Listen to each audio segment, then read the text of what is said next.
ये है नेटवर्क 33। दोस्तों, आज की कहानी हमें भेजी है हमारे एक सब्सक्राइबर आरती जी ने। तो सबसे पहले आरती जी, आपका बहुत बहुत धन्यवाद अपनी इस सच्ची घटना को हमारे साथ शेयर करने के लिए। दोस्तों, आपको बता दें, वैसे तो आरती जी ने ये कहानी हमारे ही दूसरे यूट्यूब चैनल इंडार्क पर पोस्ट की थी, मगर हमें ये कहानी इतनी पसंद आई कि हम इस कहानी को आज नेटवर्क 33 पर पब्लिश कर रहे हैं। तो चलिए बढ़ते हैं आरती जी की कहानी की ओर। एक ट्रेन अपने निर्धारित समय से काफी देरी से चल रही थी। कारण था सर्दियों के मौसम में धुंध का अधिक होना। ऊपर से रात का वक्त ट्रेन में मौजूद आरती के नाना जी, जो कि उस ट्रेन के लोको पायलट थे, कि उन्हें एक बार फिर ट्रेन को रोकने का सिग्नल मिला। दरअसल आने वाले स्टेशन पर एक ट्रेन सिग्नल न मिलने के कारण पहले से ही खड़ी थी। कुछ देर बाद आरती के नाना जी को वहां से चलने का सिग्नल मिला। तभी उन्होंने ट्रेन का इंजन स्टार्ट किया और चलने से पहले चेतावनी के तौर पर ट्रेन का हॉर्न बजाया, ताकि अगर कोई भी ट्रेन की पटरी के आसपास हो या पटरी पर हो तो वो वहां से हट जाए।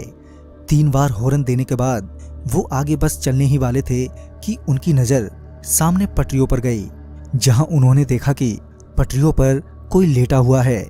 यूं तो धुंध की वजह से कुछ साफ साफ नहीं दिख रहा था, मगर ट्रेन की लाइट से पता चल रहा था कि कोई तो है जो सफेद कपड़े पहने पटरियों पर लेटा है। आरती के नाना जी उसे वहां देखकर हैरान थे। कायदे से तो उसे अब तक हॉर्न की आवाज सुनने के बाद पटरियों से हट जाना चाहिए था, मगर वो तो अपनी जगह से टस से मस ही नहीं हो रहा था।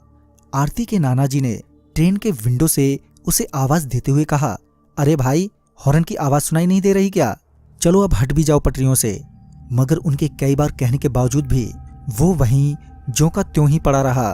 अब आरती के नाना जी को गुस्सा आने लगा था।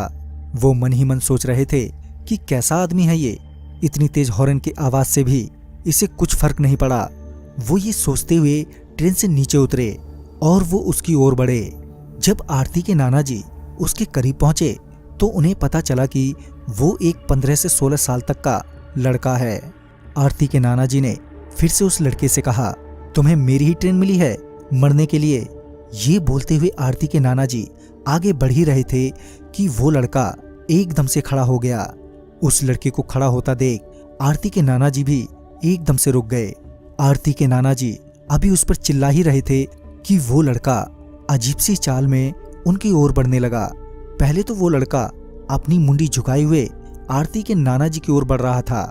जब वो आरती के नाना जी के करीब पहुंचा तो उसने अपनी मुंडी ऊपर की तो उसकी नजर सबसे पहले आरती के नाना जी के गर्दन पर गई। वो लड़का आरती के नाना जी की गर्दन की ओर घूर ही रहा था कि तभी ट्रेन में मौजूद आरती के नाना जी के सहकर्मियों की चिल्लाने की आवाज उन्हें सुनाई दी। जब उन्होंने पीछे मुड़कर देखा तो पाया कि उनके साथी उन्हें ट्रेन में तुरंत ही वापस आने के लिए कह रहे हैं।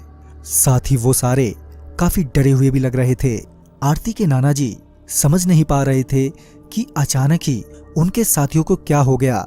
उन्होंने अपने साथियों को जवाब देते हुए कहा, हाँ हाँ आता हूं, पहले इस लड़के से तो निपट लूं।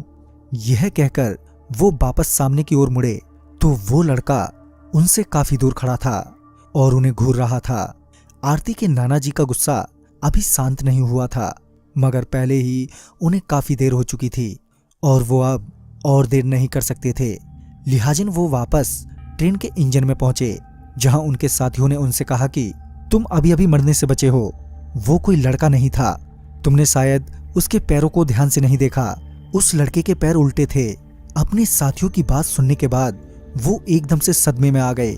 तभी उन्होंने मामले की गंभीरता को समझते हुए तुरंत ही ट्रेन स्टार्ट की और वो वहां से निकल गए। मगर रास्ते भर उनके मन में एक ही ख्याल आ रहा था कि वो तो मुझे कुछ भी कर सकता था। तभी उन्हें ध्यान आया कि वो लड़का उनकी गर्दन की तरफ देख रहा था। फिर जब उन्होंने अपनी गर्दन पर हाथ फेरा तो उन्होंने पाया कि उन्होंने अपने गले में बजरंगबली का एक लॉकेट पहना हुआ है। तभी उन्हें एहसास हुआ कि शायद उनकी जान बजरंगबली की वजह से बच गई। तो दोस्तों, इस कहानी में बस इतना ही। अगर आपके पास भी आरती जी की तरह ऐसी कहानियां हैं तो हमारे साथ शेयर करना ना भूलें। तो मैं आपका दोस्त राजकुमार जल्द ही मिलूंगा। शायद आप ही की भेजी हुई एक नई कहानी के साथ। तो तब तक के लिए बाय एंड टेक केयर।